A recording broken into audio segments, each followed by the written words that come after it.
Nous allons prier ensemble. Dieu notre Père, qui est saint et qui a créé les cieux et la terre, merci. Tu nous as sauvés, nous pécheurs, et tu nous as pris pour être tes enfants. Tu nous gardes toujours le long de notre séjour sur cette terre et tu nous aides, merci. Tu nous as permis ton royaume éternel des cieux et tu nous permets de vivre ici avec cette espérance, merci. Les saints se sont réunis aujourd'hui pour apprendre ta parole. Donne-nous la parole dont nous avons besoin et montre-nous ta volonté sainte. Et en cette heure même, à la retraite d'été, ton évangile est sur le point d'être prêché. Beaucoup d'âmes sont en train de recevoir des entretiens. Et c'est le jour également où l'œuvre de ton salut est manifestée à plusieurs. Que cette heure puisse être une occasion pour que de nombreuses âmes puissent revenir à toi, aide-les à comprendre et afin que cette retraite puisse bien se terminer. Guide-nous du début jusqu'à la fin, sois avec nous afin que seule ta volonté précieuse puisse être manifestée à nous tous et nous avons prié au nom de Jésus qui nous aime. Amen. On va écouter la chorale.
Voyons ensemble Galates chapitre 6. Galates chapitre 6 du verset 17 au verset 18.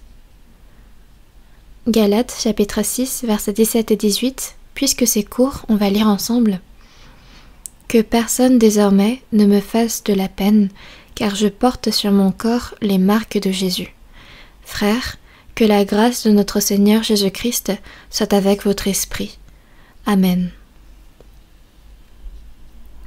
Comme vous le savez, en cette heure même, il y a le 6e séminaire biblique qui est sur le point de se terminer pour cette retraite d'été. Et officiellement, il y a 11 380 personnes qui sont enregistrées comme étant participants officiellement. Et à la dernière tournée de la retraite, il y avait plus de 1000 invités qui avaient participé. Mais à cette tournée, il y a plus de 1200 invités. Et en étant en charge de la répartition dans les dortoirs, je reçois beaucoup d'appels en ce moment. Et ce n'est certainement pas des appels juste pour vérifier si je vais bien, mais c'est à propos des problèmes concernant les dortoirs, concernant les places. Et il y a tellement de personnes qui participent, et parce qu'il y a tellement de personnes, même dans les grandes salles, que j'ai vu à travers des photos que certaines places ont dû être libérées dans des grandes salles pour accueillir de nouveaux invités, de nouveaux participants.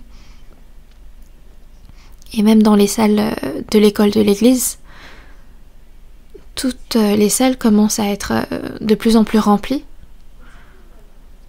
Et normalement c'est aujourd'hui où les personnes sont le plus nombreuses.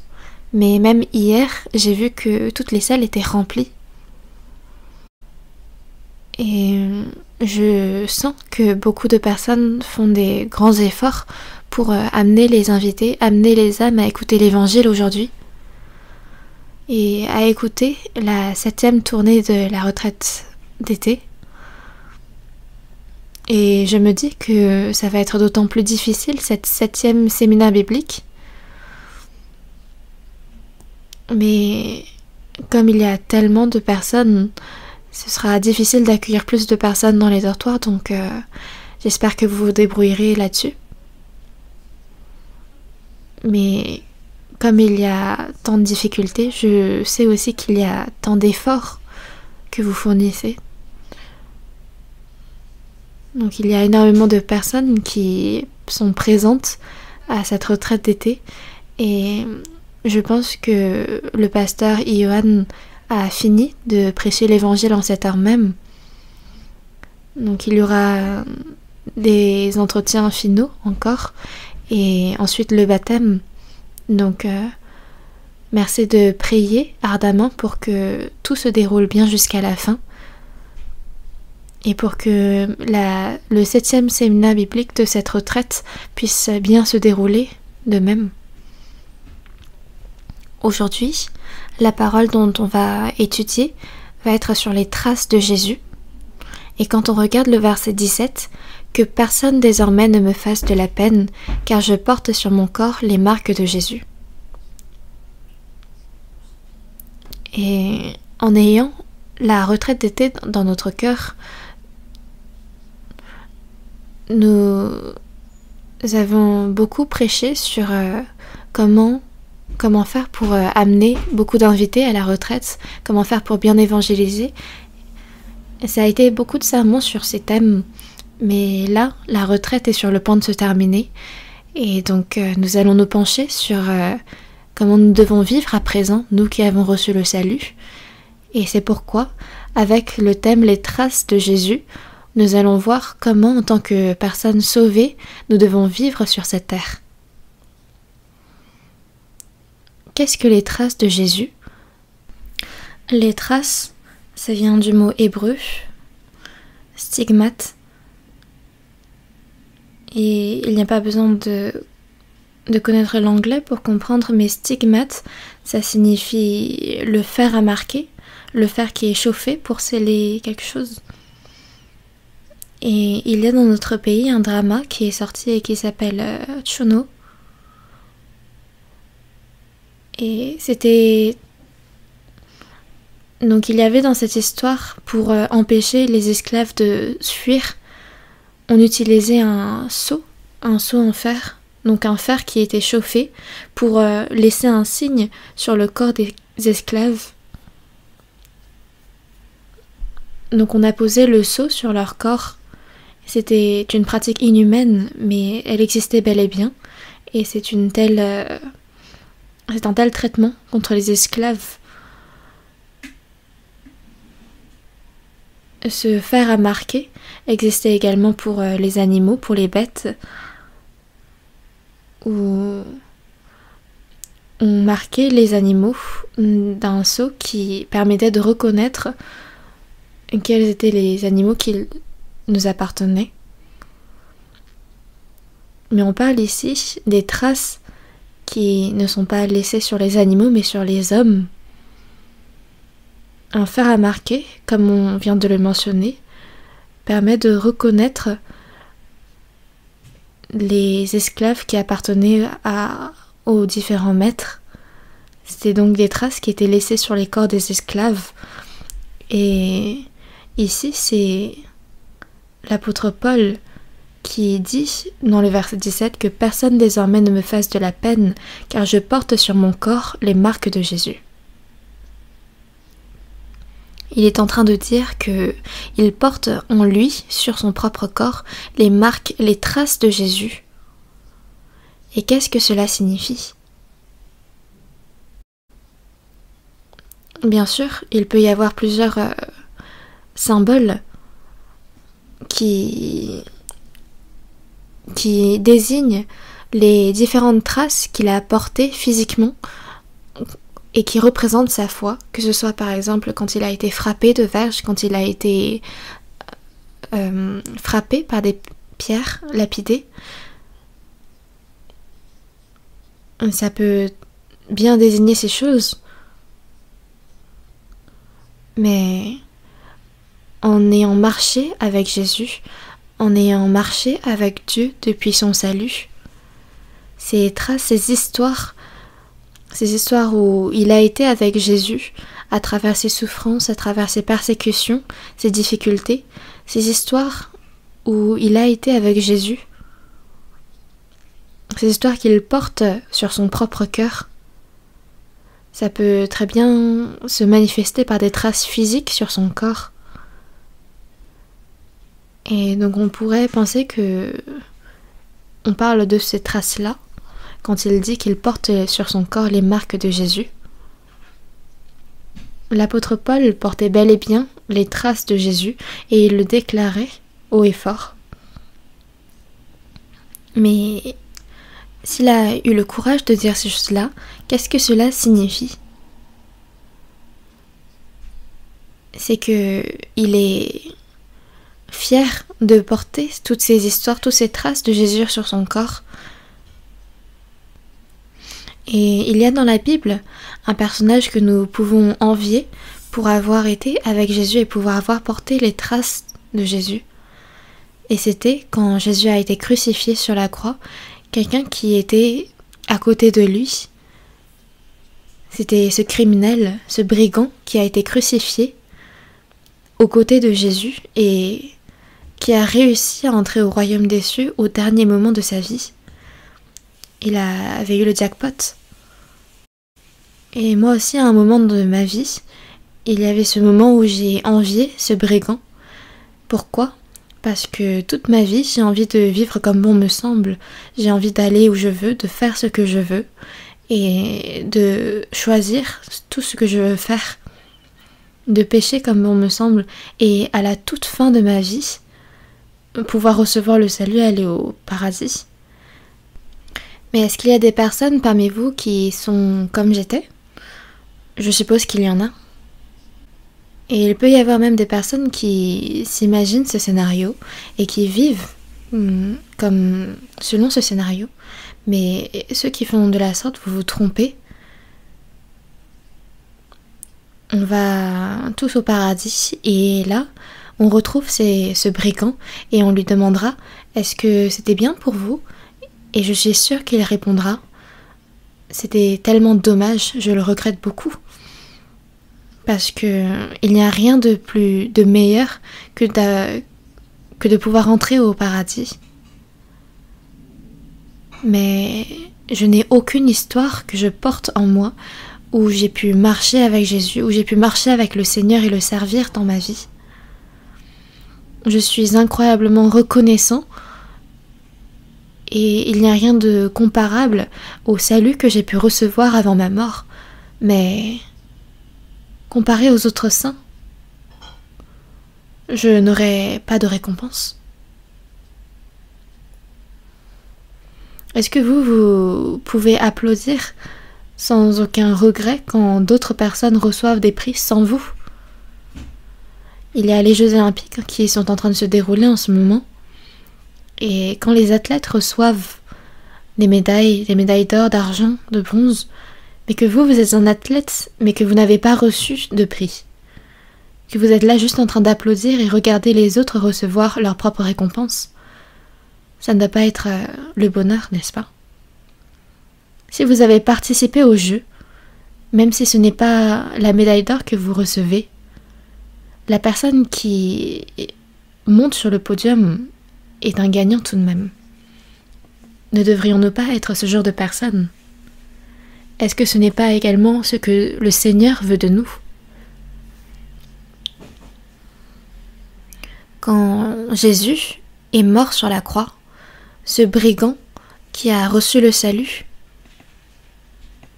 le Seigneur voudrait-il que nous menions une vie comme ce brigand et un salut comme lui? À nous qui avons reçu le salut, ce que le Seigneur souhaite réellement. Je ne pense pas que c'est une vie comme celle de ce brigand. Dans ce monde, il est important que nous ayons un statut. Par exemple, que ce soit une bonne école, une bonne entreprise, ou un esprit intelligent, ou être riche.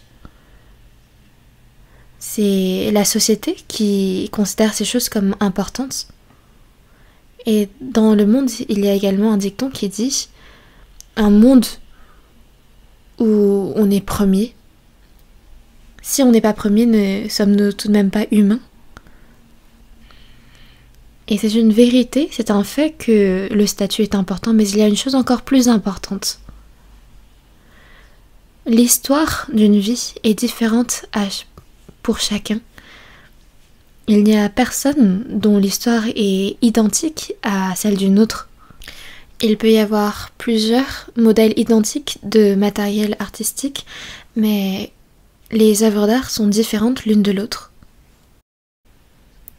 Il y a des centaines, des milliers, des millions de matériels qui sont fabriqués sur le même modèle dans des usines. Mais l'œuvre d'art finale d'un artiste, il n'y a rien d'identique à elle. Et nous avons été créés, nous aussi, de façon similaire, mais nous sommes tous différents l'un de l'autre. Et de la main du Seigneur, de la main de Jésus, de la main de Dieu, nous avons été formés de façon si merveilleuse, et il souhaite que nous devenons de plus en plus parfaits en lui. Et c'est son souhait le plus précieux. C'est une histoire concernant le prix. C'est une histoire concernant la marche avec le Seigneur.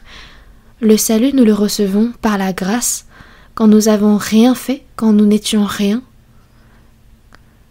Dieu, à celui qui croit, à tous ceux qui croient, de façon équitable, il leur a donné le salut gratuitement. Le salut est donc une grâce, mais le prix, quant à lui, est donné en fonction de nos œuvres, en fonction du travail de chacun. Si la gloire éternelle était équitable, si la gloire donnée à chacun était identique, ce serait injuste. Il est juste que le Seigneur récompense selon le travail fourni par chacun. Qu'est-ce que les jeunes de nos jours souhaitent le plus? Ou qu'est-ce qu'ils détestent le plus? C'est l'inégalité, n'est-ce pas? C'est l'injustice, n'est-ce pas? Et si on nous traite de façon injuste, comment est notre cœur? Est-ce que vous pouvez dire Amen, ou alors vous avez des plaintes en vous? C'est des plaintes, parce que on souhaite tous la justice, on souhaite tous l'équité, et même dans la vie de foi, c'est l'équité que nous recherchons. En fonction de comment nous avons marché avec le Seigneur, le prix que nous allons recevoir est juste et équitable. L'apôtre Paul avait en lui ces choses. En d'autres termes, nous avons en nous, nous devons avoir en nous beaucoup d'histoires où nous marchons avec le Seigneur.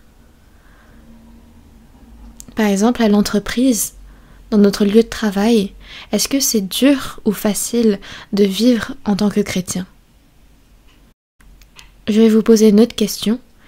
Est-ce que c'est plus facile de vivre brièvement, de façon brève, ou alors est-ce que c'est facile de vivre en tant que chrétien appliqué? C'est beaucoup plus facile de vivre brièvement, comme bon nous semble. Mais à l'entreprise, au lieu de travail, à l'école, de vivre brièvement, dans la famille, à la maison, devant ses enfants, devant son partenaire. C'est beaucoup plus facile de vivre brièvement parce que c'est plus facile pour notre chair de vivre dans le confort. Mais est-ce que c'est facile ou difficile de vivre exactement selon la parole? C'est vraiment difficile. Mais il y a une vraie valeur à cela. Ayant reçu le salut, j'ai déjà mené cette vie de foi dans l'entreprise, mais ce n'est vraiment pas facile de vivre en tant que chrétien. En tant que sauvé, ce n'est pas du tout facile de vivre en tant qu'une personne sauvée dans l'école. Ce n'est pas facile en tant que chrétien sauvé d'élever des enfants. Ou alors, en tant qu'enfant sauvé, ce n'est pas facile non plus de servir ses parents, d'obéir. Pourquoi ? Parce qu'on ne peut pas vivre selon nos sentiments. Les sœurs, honnêtement, même si vous êtes confortable avec vos propres parents, est-ce que vous êtes vraiment confortable avec vos beaux-parents? Répondez honnêtement. C'est inconfortable, je le sais, pour avoir fait de telles réunions. Je ne peux qu'être beau-père vu que je n'ai qu'un fils. C'est pas encore le cas, mais il y a tellement de plaintes d'inconfort envers les beaux-parents. Mais tout cela, c'est la nature originale. C'est notre nature originale. Et c'est la même chose pour les frères. Est-ce que vous pensez que vous êtes encore mieux avec vos propres beaux-parents? Nous aussi, on est beaucoup inconfortables. Et ça, c'est quoi? C'est la nature originale. C'est la nature humaine. Et de mettre ça de côté pour vivre selon la parole, c'est vraiment difficile. Mais si on est attaché à la parole, et si on vit selon le Saint-Esprit, alors on va devoir lutter tous les jours dans notre entreprise, tous les jours pour laisser cette odeur de Christ, ce parfum de Christ à travers nous. Pourquoi? Parce que pour certains, c'est l'odeur de Christ qui va être manifestée à travers eux et ça va permettre à des âmes de venir à la parole. Même dans la famille, si je vis en tant que chrétien sauvé, alors la gloire va être redonnée à Dieu. Mais cette histoire de la vie, cette histoire de marcher avec le Seigneur est vraiment dure chaque jour. Mais en même temps, ce n'est pas si difficile que ça. Pourquoi ? Parce que il y a aussi le bonheur. Récemment, toujours pendant les Jeux Olympiques, parce qu'il y avait la retraite d'été ici en Corée, je n'ai pas très bien suivi les actualités, donc je ne savais pas combien de médailles d'or la Corée du Sud avait décroché. Mais après avoir terminé le 5e séminaire biblique, quelques jours plus tôt, j'avais vu qu'il y avait cet athlète, Kim Yoo-jin, de taekwondo qui avait décroché la médaille d'or. Et j'avais regardé une vidéo de 8 minutes sur YouTube où, dans une interview, elle donnait ses impressions. Et elle disait que elle était 24e du classement mondial de taekwondo. Et c'était elle qui avait reçu la médaille d'or. Donc numéro 1, numéro 2, numéro 4, 5, c'est continuellement qu'elle a monté les rangs et qu'elle a décroché la médaille d'or. C'était surprenant et c'est pourquoi j'ai regardé cette vidéo. Et c'était la première fois que je m'intéressais à des athlètes. Et c'était un journaliste qui disait dans cette vidéo, c'était continuellement que vous avez été numéro 1, 2, 4 et 5. Et il utilisait cette expression pour montrer à quel point il avait continuellement été dans le podium. Et il demandait, est-ce que c'était par chance, vous pensez? Mais c'était sans hésitation, de suite, que l'athlète a répondu, je ne pense pas que ce soit par chance, parce que je me suis tellement entraînée, je sais que ce n'est pas de la chance. Et elle rajoute que elle travaillait ses coups de pied 10 000 à 20 000 fois par jour. À ce moment-là, dans ma tête, j'ai beaucoup douté. Parce que je sais à quel point 10 000 est un grand nombre. Quand j'étais encore en salarié de l'entreprise, on faisait pas mal de tests. Des tests physiques où on devait faire 10 000 quelque chose. Mais 10 000 est vraiment un grand nombre. Par exemple, essayez de faire ce genre d'exercice et vous verrez que 10 000 est presque infranchissable.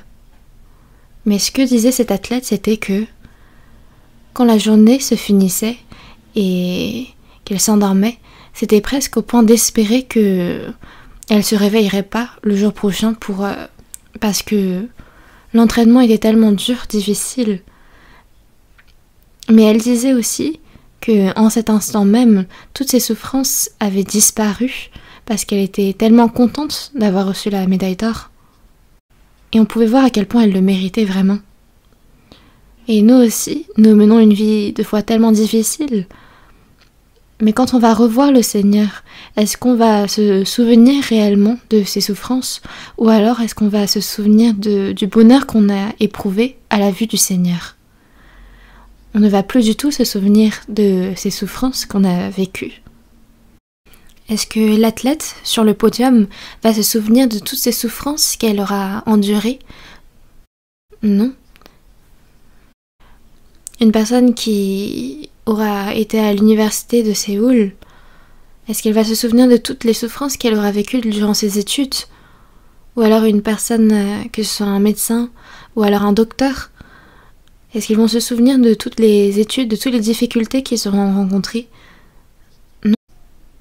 Et l'apôtre Paul a dit dans Galates chapitre 6, verset 17, je vais vous lire. Que personne désormais ne me fasse de la peine, car je porte sur mon corps les marques de Jésus.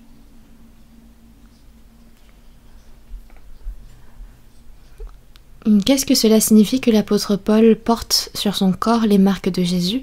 Pour cela, nous allons voir dans 2 Corinthiens.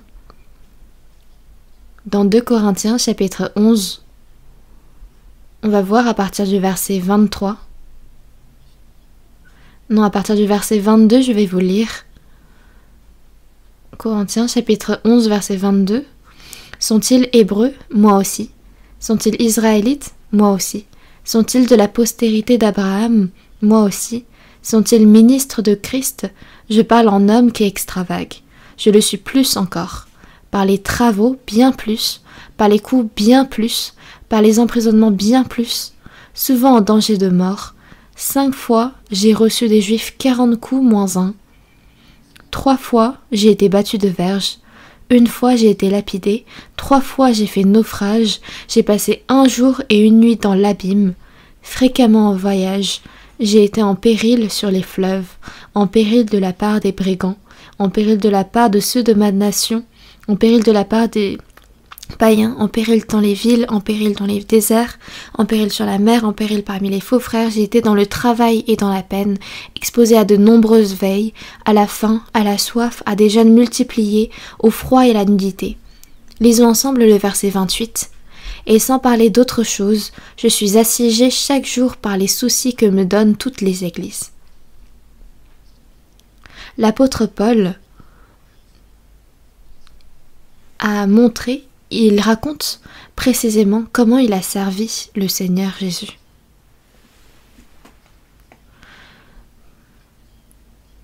Pour être honnête, dans notre vie, c'est difficile pour nous de parler de nos difficultés dans notre vie, de comment on a enduré toutes les peines. Mais devant Dieu, est-ce qu'on est capable de faire ce genre de récit? Oui. Dieu, sais-tu combien est-ce que j'ai souffert? Dieu, sais-tu combien je suis en difficulté? Moi-même, je porte ces traces sur mon corps. Parce que l'écran est là, je ne sais pas si vous le voyez, mais depuis le début de cette retraite, donc depuis le premier séminaire biblique jusqu'au 5e, excepté 2 jours, j'ai été présent. Vous voyez aussi mes yeux. J'ai dû recevoir des traitements. Et le matin, je me réveille et mon corps n'est jamais en bonne santé, n'est jamais en bon état. Et j'ai fait tellement d'efforts pour ne pas être malade pour ce jour. Pour ne pas être malade, alors que mon corps est tellement fatigué. Mais je n'ai pas de cœur qui veut se vanter. Pourquoi? Parce qu'il n'y a que Dieu pour reconnaître ces choses. Mais est-ce que c'est juste moi?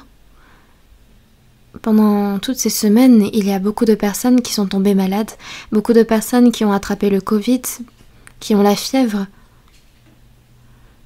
Et durant tout ce mois où nous avons fait cette retraite, il y a beaucoup de personnes qui sont tombées malades. Mais pourquoi? Est-ce que c'est parce que nous sommes allés nous amuser, nous sommes allés à la plage? Non. C'est en faisant l'œuvre du Seigneur que nous sommes dans cet état-là. Et ces choses, même si personne ne le sait, personne d'autre le sait, c'est une histoire qui circule entre moi et le Seigneur. Comment moi j'ai dormi, ou alors comment moi je n'ai pas dormi. Dans cet environnement aussi difficile, aussi dur, il n'y a pas besoin de se vanter devant les hommes, mais devant le Seigneur, on a le droit, on peut dire toutes ces choses. Seigneur, c'est tellement dur. L'apôtre Paul aussi. Les saints de Corinthe se méprenaient sur l'apôtre Paul. Comme vous le savez, dans 1 Corinthiens, l'apôtre Paul avait prononcé ces mots pour les saints de Corinthe. En fait, la ville de Corinthe est située près de Péloponnèse, en Grèce. Elle se situe sur l'isthme.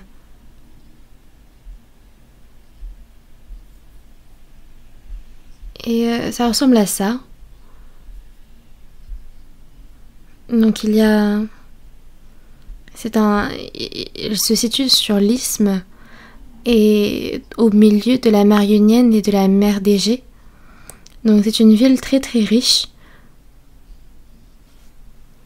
Beaucoup de personnes s'étaient rassemblées dans cette ville et il y avait beaucoup d'idolâtrie, beaucoup de péchés. L'apôtre Paul l'avait visité et avait prêché l'évangile et beaucoup de personnes ont pu recevoir le salut. Donc il y a une église qui s'est formée là-bas. Cependant, les Corinthiens étaient riches, intelligents. Et les saints de Corinthe n'ont pas reconnu l'apôtre Paul.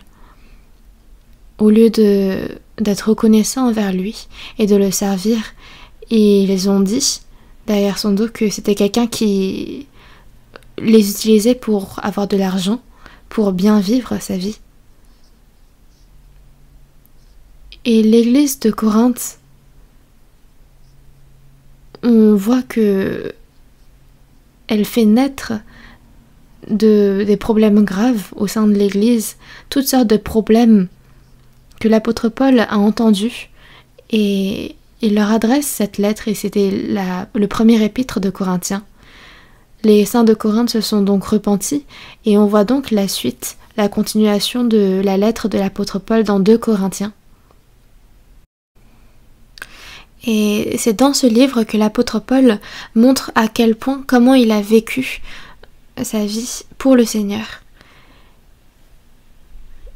Et c'est pourquoi il dit « Je le suis plus encore, j'ai encore plus souffert que tous les autres hommes. »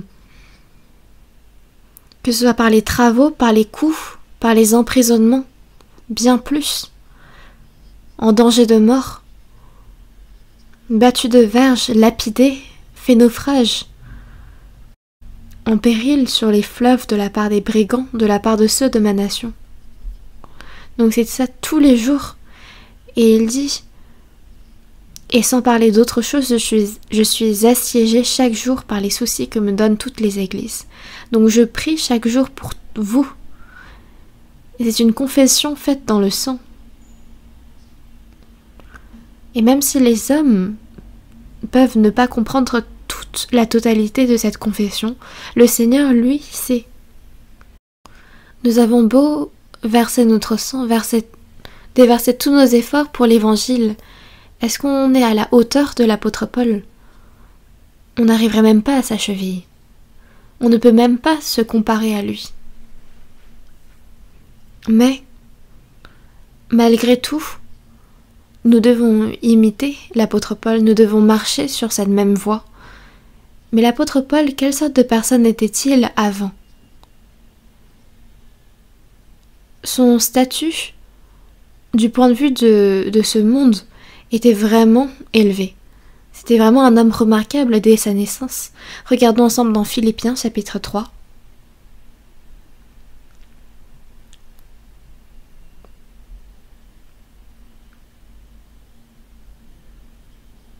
C'est verset 5 jusqu'au verset 6. Philippiens chapitre 3, versets 5 et 6.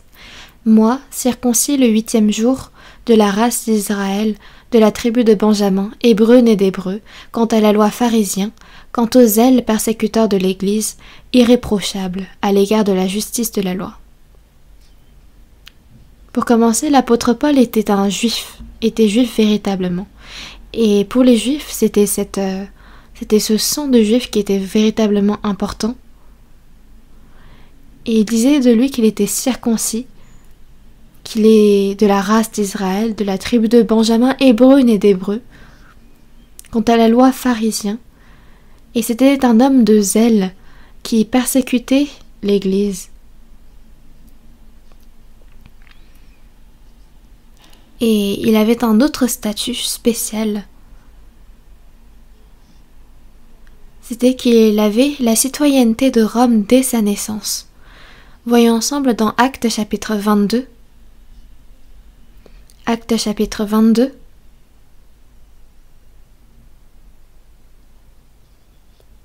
Actes chapitre 22, verset 3.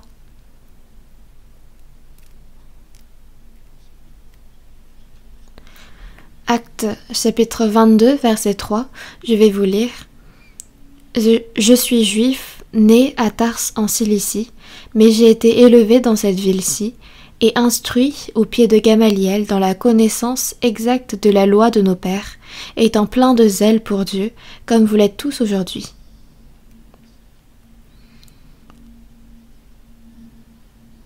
L'apôtre Paul disait qu'il était né en Cilicie, et voyons ensemble également le verset 25.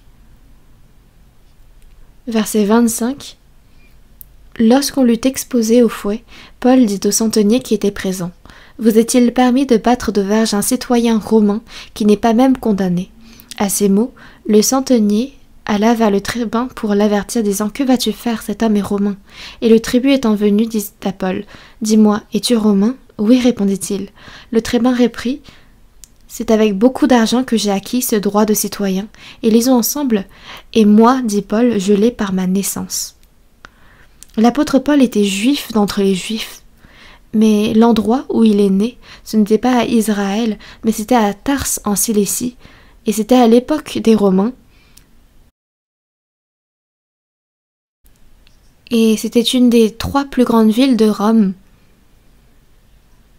Dont parmi les 3 grandes villes de Rome, il y a Alexandrie. Et ensuite, il y a Tars en Cilicie. Et ensuite, une grande ville comme Philippe. Et la ville de Philippe est actuellement en Turquie. Mais c'était l'une des plus grandes villes à l'époque. Donc l'apôtre Paul, lui, était né dans une telle ville. Il est né à Tars en Cilicie.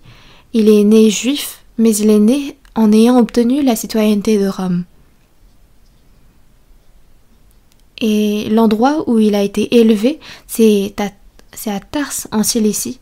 C'est là où l'éducation juive était la plus excellente. Et si on parle avec les mots de nos jours, peut-être qu'avec une telle comparaison, vous comprendrez mieux. Donc c'est comme s'il était coréen, mais il est né aux États-Unis et il a travaillé, il a étudié à l'université de Harvard. Après on peut se demander mais qu'est-ce qui est incroyable en ayant une citoyenneté américaine? Mais à cette époque, en tout cas, l'apôtre Paul était un homme qui avait pratiquement tout.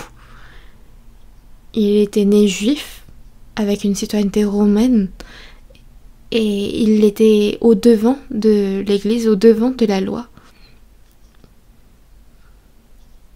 Donc, il est né vraiment avec une cuillère en or.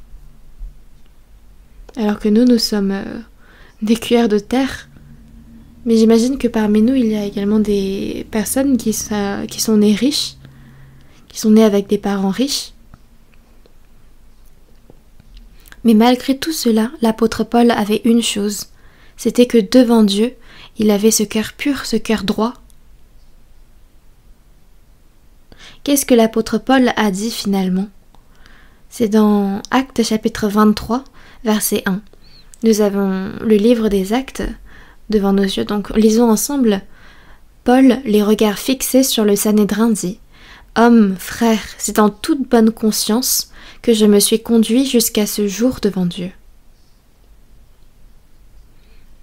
La raison pour laquelle l'apôtre Paul a dit cela, c'est que il était déjà sauvé à cette époque, et en menant sa vie de foi, il prêchait l'évangile, et il était persécuté par les différentes villes. Et il disait « Homme, frère, c'est en toute bonne conscience que je me suis conduit jusqu'à ce jour devant Dieu. En toute chose, selon sa bonne conscience, il a servi Dieu, et cette parole est la vérité. » L'apôtre Paul, qui à l'origine persécutait les églises, qui avait approuvé le martyre d'Étienne, mais il pensait qu'il s'était conduit en bonne conscience même dans ces choses-là devant Dieu. Sa bonne conscience n'a jamais changé une seule fois de sa vie. Et Dieu, lui, du haut des cieux, il cherche qui? Il cherche ceux qui souhaitent le servir de tout leur cœur. Et il cherche même maintenant. Mais il n'y avait que l'apôtre Paul qui a répondu à ces critères. Paul, pour prêcher l'évangile aux païens, Dieu l'avait choisi, il l'a trouvé pour prêcher l'évangile aux païens. Nous allons le voir plus tard, pourquoi il était le meilleur dans cette tâche, mais revenons à comment il a persécuté les églises avant son salut, comment il a empêché les églises de prêcher l'évangile, mais est-ce qu'au centre il avait ce cœur qui aimait Dieu? Il l'avait dès le départ. Son cœur était droit, mais c'est parce qu'il ne connaissait pas, c'est parce que la direction était mauvaise, alors que son cœur, sa conscience était bonne. Mais parce qu'il ne connaissait pas, il ne savait pas que Jésus était le Messie. Et c'est pourquoi sa direction était totalement opposée à l'œuvre du Seigneur. Et c'est pourquoi le Seigneur lui-même a intervenu au sein de la lumière. Il disait: il te serait dur de regimber contre les aiguillons. Si tu t'opposes à moi, c'est juste tes pieds qui vont être blessés. Tu es en train de persécuter mon Église. L'apôtre Paul, en voyant cette lumière, est devenu aveugle pour un temps. Ses serviteurs l'ont guidé jusqu'à la maison d'Ananias. Je suis déjà allée visiter l'église qui est en Syrie, à Damascus. Et il y a un grand marché, et c'est dans ce marché qu'il y a cette église, et c'est là où les hommes avaient guidé l'apôtre Paul à Ananias. Ananias a dû être surpris, parce que c'est l'homme qui nous persécutait et qui tuait jusqu'à maintenant ses confrères. Comment peut-on être sûr que cet homme est bel et bien le bon? Et le Saint-Esprit lui-même a dû confirmer: oui, c'est lui. Et ça a dû être le moment où Ananias a expliqué qui était le vrai Messie et que Jésus est celui que l'apôtre Paul persécutait jusqu'à maintenant. Il est dit dans la Bible qu'au même instant, il tomba de ses yeux comme des écailles et il recouvra la vue. L'apôtre Paul a compris à ce moment-là que Jésus, qu'il persécutait jusqu'à maintenant, est le Messie, celui qui est voué à sauver leur peuple. Il se leva et fut baptisé, et aussitôt il prêcha dans les synagogues que Jésus est le Fils de Dieu.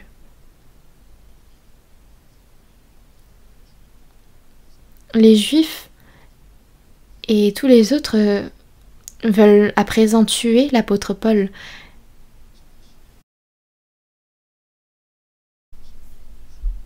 Et c'est vrai qu'en ce moment, il sera difficile de visiter Syrie, Damascus, mais je vous assure que l'église, le temple que les saints utilisaient à cette époque existe encore de nos jours.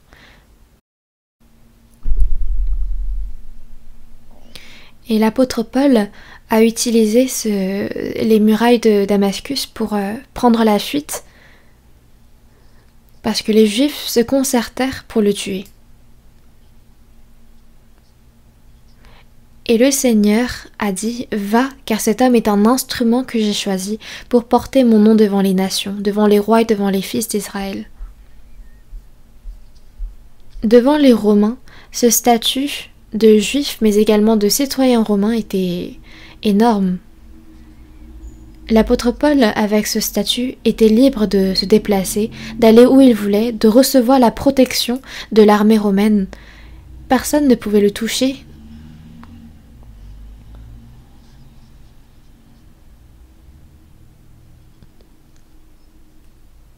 Et pensez à quand Jésus portait sa croix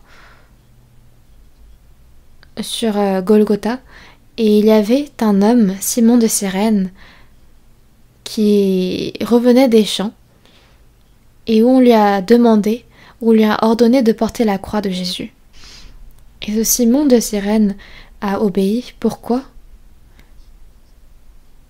C'est parce que si les citoyens de Rome, si les citoyens romains ordonnaient quelque chose à des non-citoyens romains, alors ces derniers étaient obligés d'obéir. Donc à Simon de Cyrène, à qui on a ordonné de porter la croix de Jésus, devait obéir.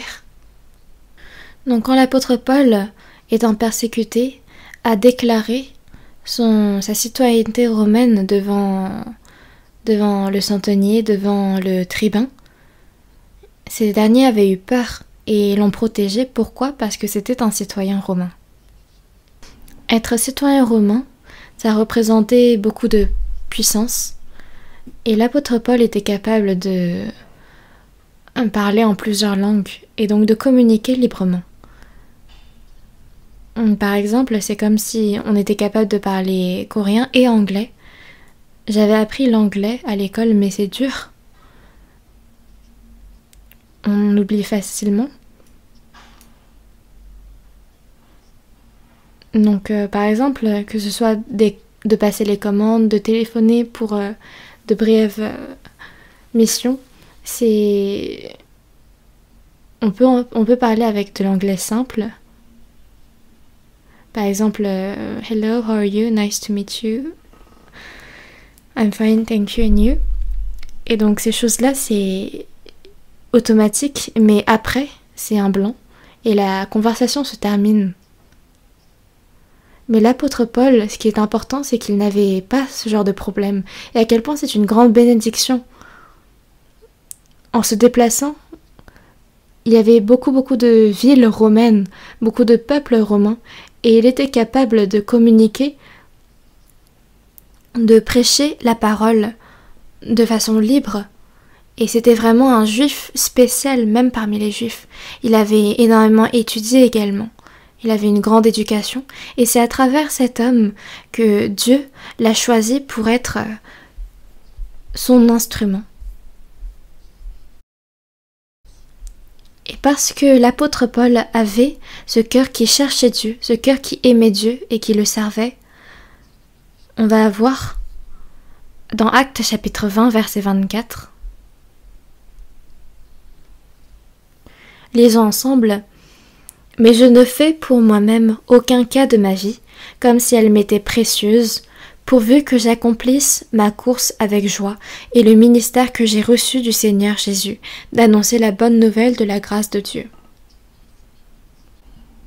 Ma course avec joie, le ministère que j'ai reçu du Seigneur Jésus, d'annoncer la bonne nouvelle de la grâce de Dieu. Il l'a accompli. Et c'est quoi le ministère qu'il a reçu du Seigneur Jésus? C'est d'annoncer la bonne nouvelle de la grâce de Dieu. Alors que lui, de base, était le chef des pécheurs, le premier de tous les pécheurs, celui qui persécutait les églises, celui qui était voué à aller dans les étages les plus profonds de l'enfer.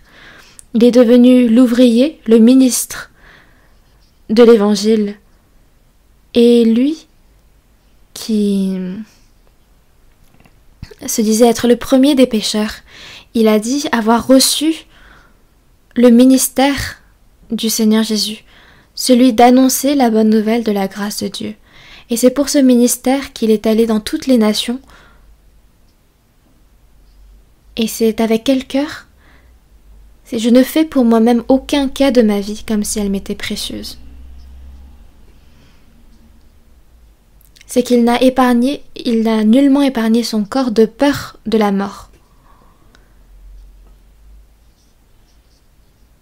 Il n'a pas eu peur de la mort, mais il a vécu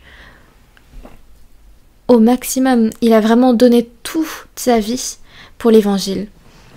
Comme on venait de le voir, 3 fois il a été battu de verge, 1 fois lapidé, en péril de la part des brigands, en péril de la part de ceux de sa nation, exposé à de nombreuses veilles, à la faim, à la soif. Parfois il a dû bien manger, n'est-ce pas? Il a dû passer des moments heureux avec les autres saints, mais plus encore, il a été exposé à la faim, à la soif, à des jeûnes multipliés. Et pourquoi? C'est parce que il a fait de la prédication de l'Évangile son plus grand ministère, sa plus grande mission de sa vie.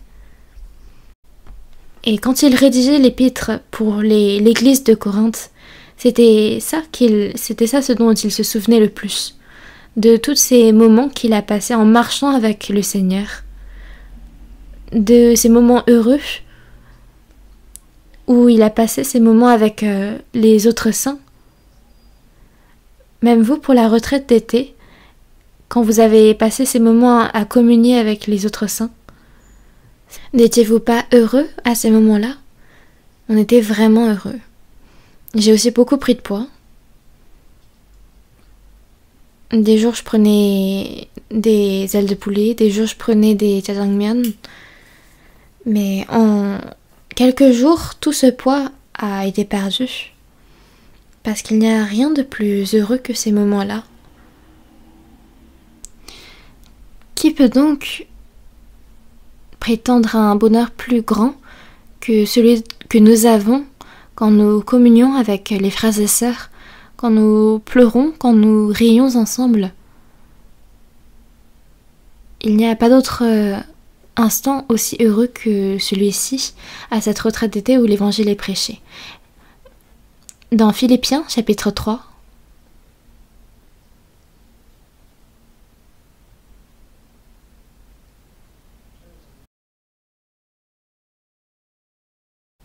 Philippiens chapitre 3, versets 13 et 14.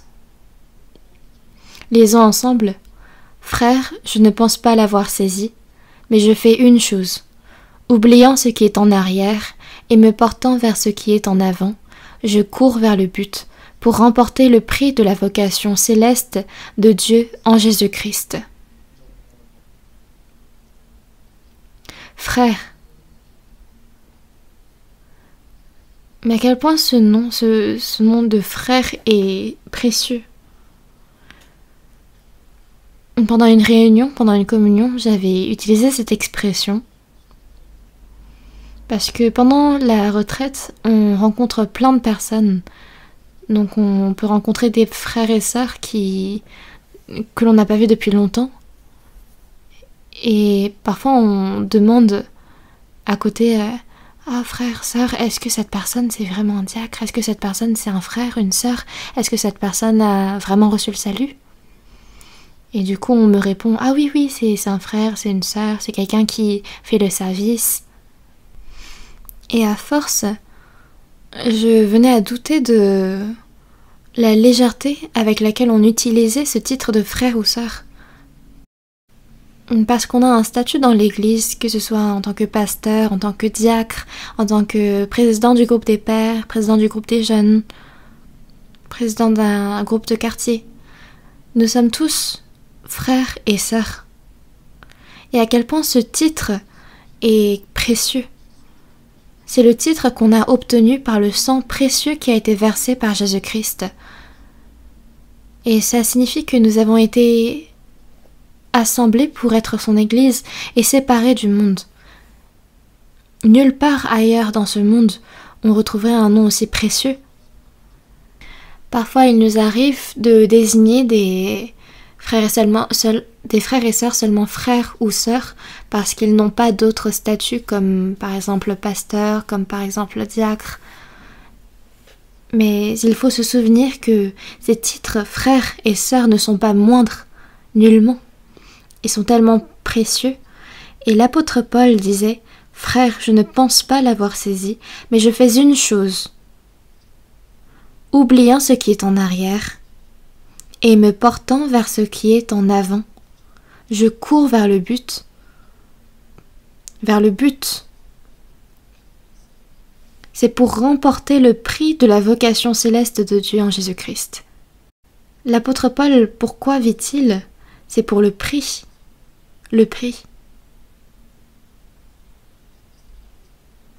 L'apôtre Paul, qui a mené une telle vie avant sa mort, a laissé de telles paroles. C'est dans 2 Timothée chapitre 4. 2 Timothée chapitre 4. Versets 6, 7 et 8, je vais lire. 2 Timothée chapitre 4 du verset 6 au verset 8. Car pour moi, je sers déjà de libation, et le moment de mon départ approche. J'ai combattu le bon combat, j'ai achevé la course, j'ai gardé la foi. Désormais, la couronne de justice m'est réservée. Le Seigneur, le juste juge, me la donnera dans ce jour-là. Et non seulement à moi, mais encore à tous ceux qui auront aimé son avènement.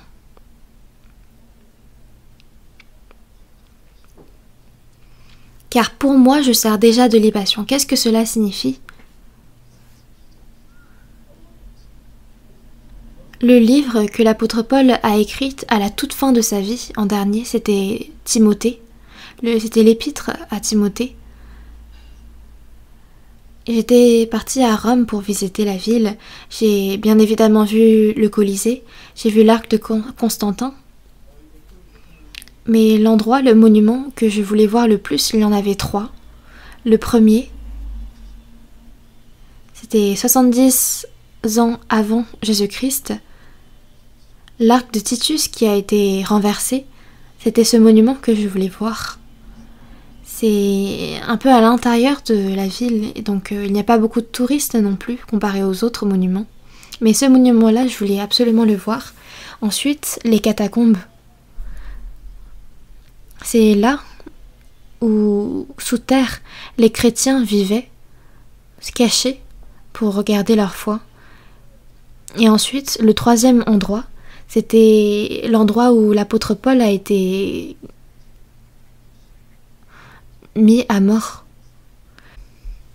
Parce que l'apôtre Paul était citoyen romain, c'est pourquoi il a été guillotiné.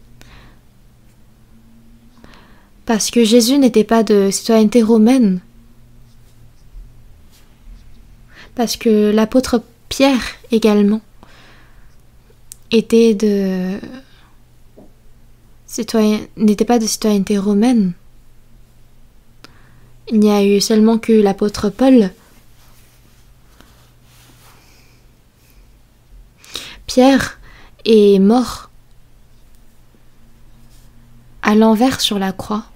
L'apôtre Paul, lui, a été mis à mort, guillotiné.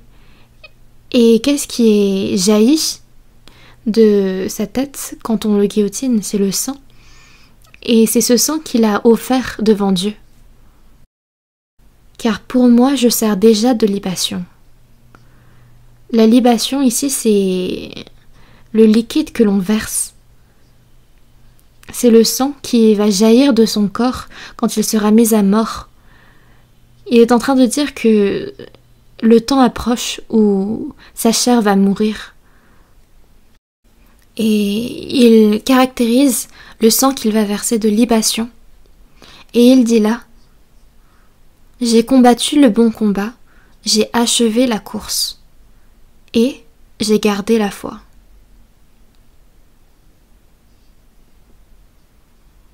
Mais quand on entend cette parole, notre cœur s'enflamme, n'est-ce pas? J'ai combattu le bon combat toute ma vie. Et j'ai achevé la course. Maintenant, le but est sous mes yeux. Et ensuite, qu'est-ce qu'il en a fait de sa foi? Il l'a gardée. Toutes les personnes qui écoutent la parole ici, j'aimerais que vous puissiez être capables de faire ce témoignage.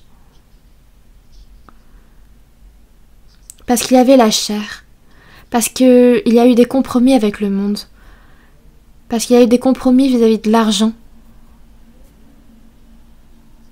J'aimerais que on n'ait pas ce genre de honte devant le Seigneur.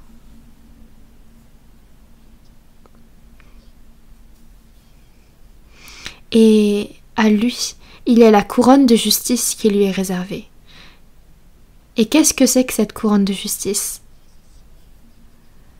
C'est cette couronne de justice, en d'autres termes, la médaille d'or. Cette couronne de justice lui est réservée.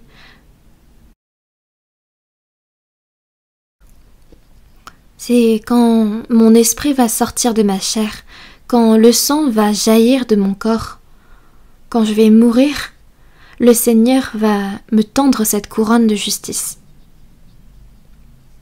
Mais s'il avait terminé son propos jusqu'ici, alors on aurait pu se dire « Ah mais l'apôtre Paul, ça doit être bien pour lui. Ça doit être tellement bien. » Mais heureusement, qu'est-ce qu'il est marqué ensuite? Le Seigneur, le juste juge, me la donnera dans ce jour-là, et non seulement à moi, mais encore à tous ceux qui auront aimé son avènement. Mais encore à tous ceux qui auront aimé l'avènement du Seigneur. À tous ceux qui vivent dans ce monde, à nous tous. Est-ce que vous n'aimez pas l'avènement du Seigneur Jésus? Est-ce que vous ne l'attendez pas avec impatience? On l'attend. Mais j'aimerais qu'on l'attende avec toujours plus d'ardeur, avec toujours plus de sincérité. À tous ceux qui auront aimé son avènement, le Seigneur donnera cette couronne de justice. Et l'apôtre Paul lui dit qu'il n'a nullement épargné sa vie pour cette couronne de justice. Bientôt il va mourir. Bientôt le Seigneur va l'accueillir. Et non seulement lui, mais encore tous ceux qui ont été sauvés et qui attendent son avènement. L'apôtre Paul, durant toute sa vie, a formé de nouvelles histoires pour marcher avec Christ. Et non seulement lui, mais il y a également beaucoup de personnes dans la Bible qui ont marché avec le Seigneur. Voyons dans Hébreux chapitre 11.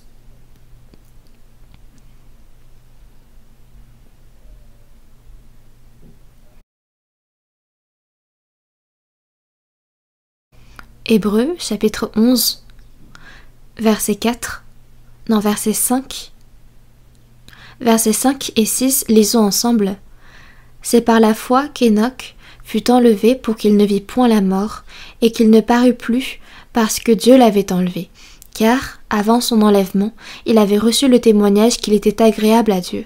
Or sans la foi, il est impossible de lui être agréable, car il faut que celui qui s'approche de Dieu croit que Dieu existe et qu'il est le rémunérateur de ceux qui le cherchent.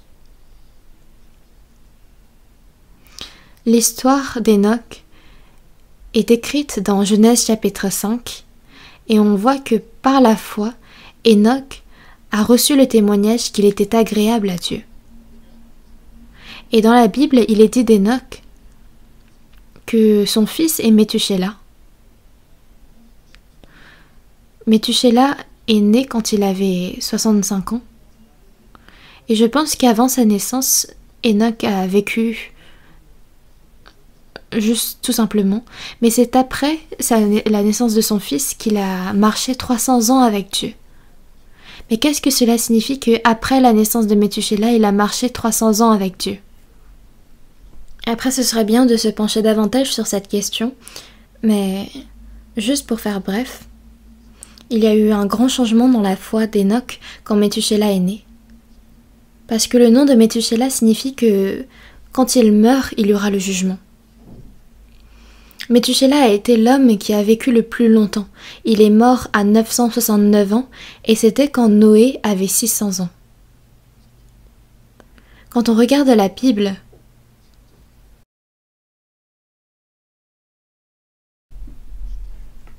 quand on fait les calculs exacts, on voit que Noé avait exactement 600 quand Méthusélah avait 969 ans.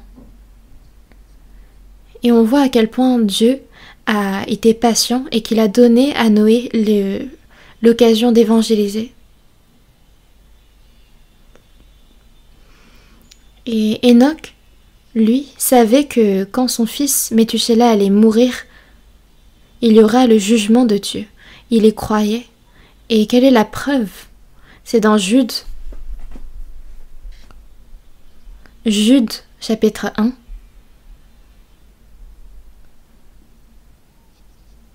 Versets 14 et 15, je vais vous lire.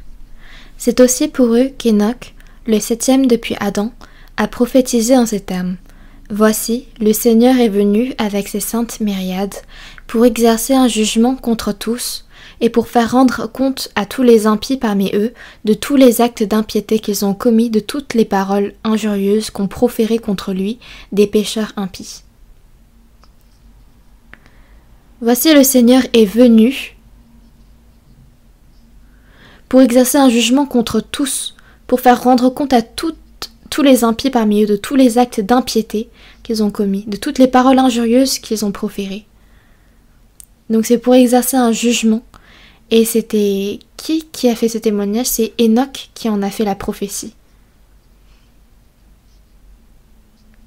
Enoch est celui qui a, par sa foi, reçu le témoignage qui était agréable à Dieu en marchant 300 ans avec lui.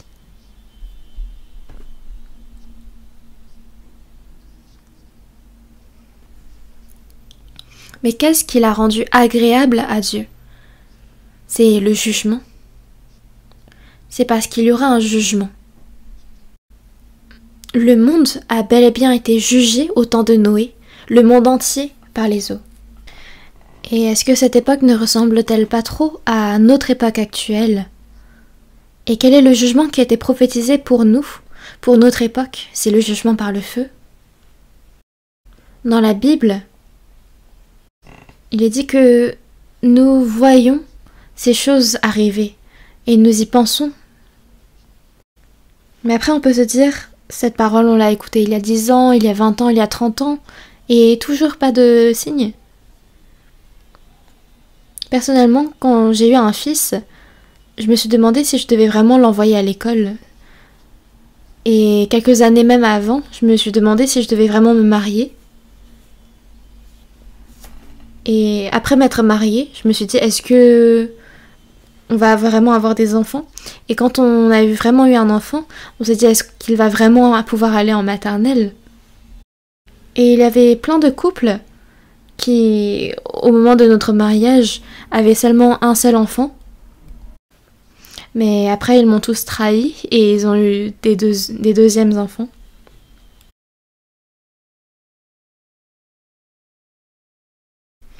Mais la raison pour laquelle Enoch a vécu une telle vie avec Dieu, il n'y en a qu'une seule, c'est parce qu'il se préparait au jugement de Dieu. Et c'est pareil pour nous. Il y en a un autre, c'est dans Hébreux chapitre 11.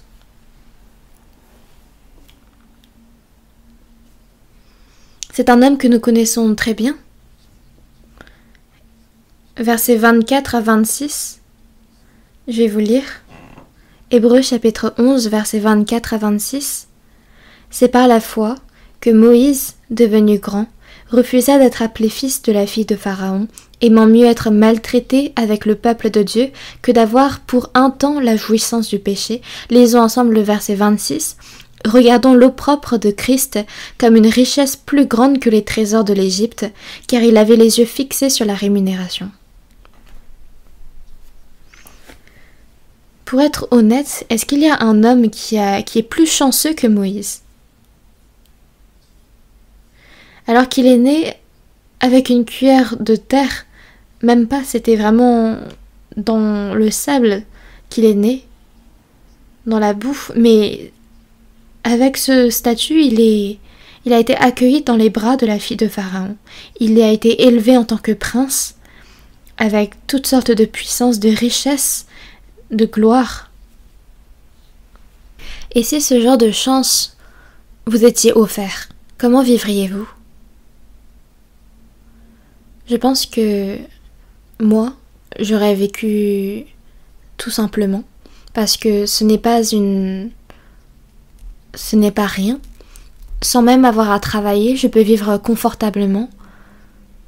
Sans même que j'ai à bouger le pied doigt, il y a des centaines de personnes sous mes pieds. Donc j'ai la puissance. Tout ce que j'ai envie de faire, tout ce que je veux, je peux pratiquement tout faire. Donc on aura envie de vivre aussi confortablement qu'on peut. Si parmi nous, il y a des personnes dont les parents ont tellement bien travaillé qu'ils peuvent vous offrir une enfance, une vie confortable, ça doit être difficile pour vous de laisser ces choses, n'est-ce pas? Ça doit être tellement difficile. Mais est-ce que pour vous, est-ce que c'est une chance?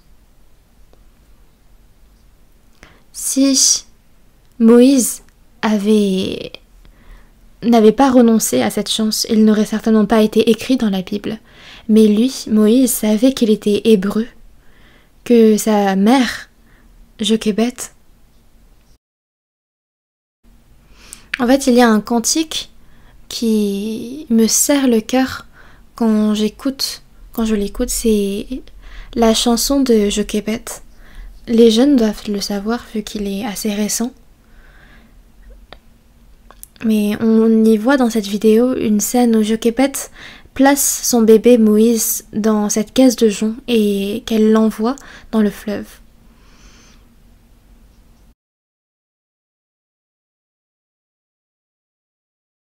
Moïse savait qu'il était hébreu. Pourquoi? C'est parce qu'il portait, lui, les traces de sa naissance, parce qu'il a été circoncis, donc il savait qu'il était hébreu. Et devant ses yeux, il voyait ces Hébreux mener une vie d'esclaves, et il connaissait qu'ils étaient le peuple saint de Dieu.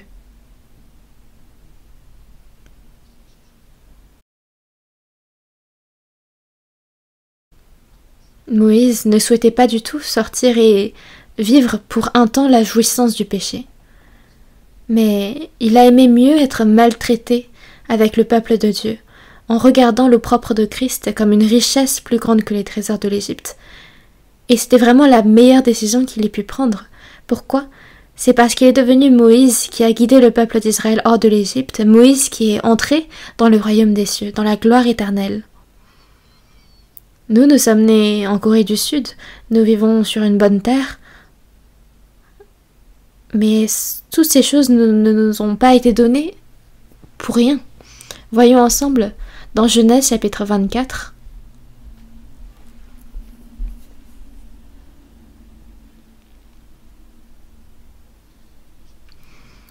Genèse chapitre 24, verset 58.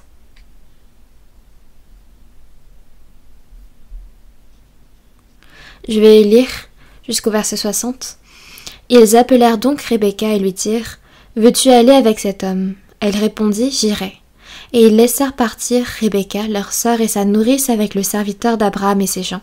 Ils bénirent Rebecca et lui dirent « Ô notre sœur, puisses-tu devenir des milliers de myriades et que ta postérité possède la porte de ses ennemis. »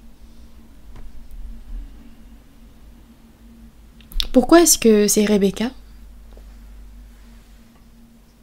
Est-ce que vous y avez réfléchi ? Est-ce que ça a dû être facile pour Rebecca d'aller se marier avec Isaac ?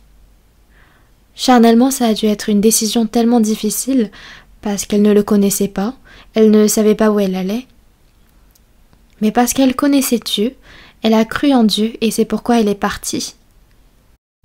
La décision facile pour Rebecca, c'était de rester dans son village, de se marier avec un homme qu'elle connaît, en présence de sa famille.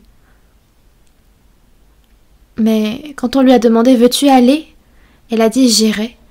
Et elle a tout laissé derrière et elle est partie. Et à notre époque actuelle, on n'aime pas trop se marier, n'est-ce pas ? Pourquoi ? Parce que c'est dur. On n'aime pas avoir des enfants. Pourquoi ? Parce que c'est dur. Mais vous savez, si vous n'enfantez pas, vous ne pouvez pas devenir père, vous ne pouvez pas devenir mère. Et si on ne devient pas mère, je suis désolée, mais on ne comprendra jamais l'amour de Dieu.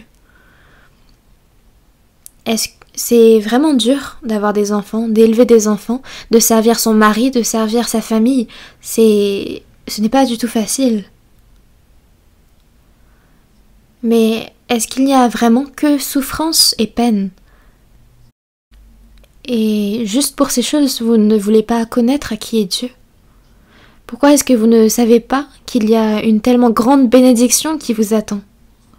Je vous avais dit au début du sermon qu'il n'était pas facile de vivre comme des chrétiens à l'entreprise, à l'école, dans la famille. Ce n'est pas du tout facile. Mais est-ce que pour autant, vous allez négliger la gloire que Dieu vous préserve ? Ce n'est pas facile de vivre en tant que chrétien dans ce monde, de vivre en portant le parfum de Christ. Mais c'est tellement plus facile de vivre brièvement, de vivre sans difficulté, de vivre dans mon confort, de vivre en étant mélangé avec les gens de ce monde, en oubliant, en ignorant les soucis, les sacrifices. Mais alors il n'y aura aucune gloire qui vous attend.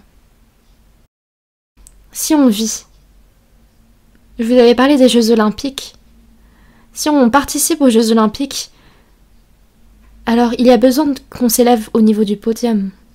C'est une pensée totalement évidente. Et nous vivons nos derniers temps.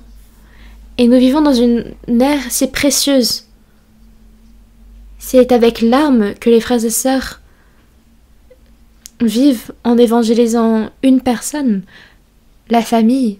Et je sais à quel point vos efforts sont précieux. Je vous avais dit que j'avais reçu plusieurs appels hier même. Ils ignoraient, je pense, que j'étais encore dans le lieu de la retraite et ils me disaient « Pasteur, aidez-nous, Et c'est vraiment des problèmes sérieux, des problèmes graves. Et je sais que c'est un peu délicat de dire toutes ces choses, de partager ces difficultés à vous qui faites déjà des efforts. Mais si parmi vous il y a des personnes qui sont juste satisfaits de participer aux Jeux Olympiques sans s'élever au podium, c'est à vous que je m'adresse. Et l'époque où nous vivons, c'est l'époque des Laodicées. C'est parce qu'on est riche, parce qu'on a besoin de rien. Ils ne savent pas qu'ils sont malheureux, misérables, pauvres, aveugles et nus. Et je dis cela dans le cas où des personnes qui pensent ainsi se trouvent parmi nous. Et notre compte,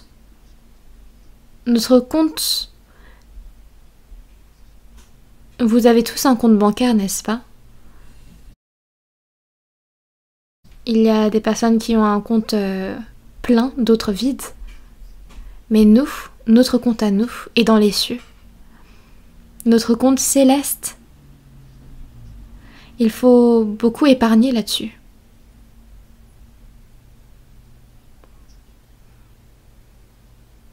Et allons-nous rencontrer le Seigneur ou pas? Nous allons le rencontrer, bel et bien. Et qu'est-ce que le Seigneur nous a promis? Il essuiera toute larme de leurs yeux.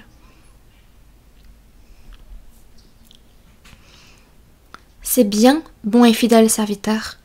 Tu as été fidèle en peu de choses. Entre dans la joie de ton maître. Serviteur méchant et paresseux. Ne savais-tu pas que ton maître était un tel homme? Il va y avoir 2 commentaires différents, 2 jugements différents. Et comment est-ce que vous voulez que le Seigneur vous accueille?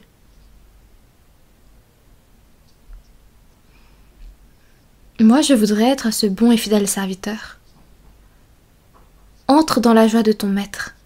C'est cette parole que j'ai envie d'écouter. Même si personne ne me reconnaît,